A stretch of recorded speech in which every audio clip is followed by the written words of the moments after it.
Bonjour à tous, moi c'est Alex. Alors je vais grossir le rang des booktubeurs. Donc vous savez les nouvelles critiques littéraires du web, puisque donc je vais vous présenter mes lectures et vous les commenter. Mais je pense que je vais pas forcément faire que ça, puisque depuis hier j'ai découvert une nouvelle chaîne YouTube et donc le youtubeur en question a proposé un concept assez intéressant et donc je vais peut-être le mettre en œuvre. J'attends pour l'instant d'avoir son autorisation. Donc on va commencer avec cet ouvrage. Donc ça s'appelle Ceux qui sauront de Pierre Bordage. Donc c'est le premier tome d'une trilogie. Donc c'est une uchronie. Donc l'Uchronie, c'est une histoire qui fait suite donc à un événement qui ne s'est pas passé comme nous on le connaît. Donc ici il s'agit de la Révolution française. Donc pour nous c'est le symbole de la fin de la monarchie et l'avènement de la République. Mais alors dans ce roman, tout est différent, puisque l'histoire donc se déroule en 2008. Mais c'est encore la royauté qui gouverne.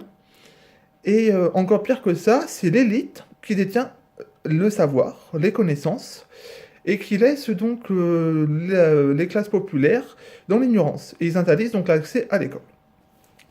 Donc on a deux personnages principaux. Donc on a Clara qui fait partie des classes sociales supérieures. Donc elle a son père qui travaille à la cour de Versailles.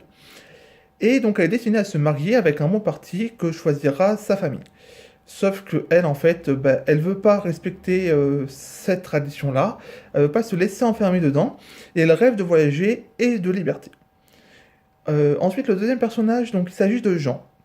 Donc lui, il fait partie des classes populaires, donc il est ouvrier, et il fréquente l'école clandestine. Donc il apprend à lire et à écrire, en sachant très bien que c'est interdit, et donc avec peut-être l'espoir un jour de changer le monde. Donc cette histoire donc, nous raconte le destin de ces jeunes personnages qui vont donc à un moment du roman se croiser. Donc maintenant je vais vous dire pourquoi j'ai aimé ce roman. Donc déjà tout simplement parce que j'aime beaucoup pouvoir imaginer ce qui se serait passé si un événement donc, ne s'était pas déroulé comme on le connaît. Et donc ce roman traduit ça à la perfection, puisque bon, en même temps c'est normal, c'est une uchronie. Ensuite, bon, j'aime beaucoup les romans de littérature jeunesse parce que j'aime beaucoup suivre les aventures tout simplement de jeunes. Donc, c'est toujours sympathique. Ensuite, je trouve les personnages très hauts en couleur. Et moi, en tout cas, j'ai pris plaisir à suivre leurs aventures. Ensuite, il y a une espèce de forme de suspense parce qu'en fait, il y a un chapitre qui est consacré à Jean et l'autre qui est consacré à Clara. Donc, bon, forcément, quand on a un chapitre sur Jean qui se termine sur un cliffhanger, en fait, tout simplement, on a hâte de savoir la suite. Sauf que pour le chapitre suivant, ça parle de Clara et ainsi de suite. Donc moi, bon, donc j'ai beaucoup aimé ce livre-là, donc j'ai hâte de lire la suite. Donc je vous présenterai donc les deux autres romans quand je les aurai lus, tout simplement.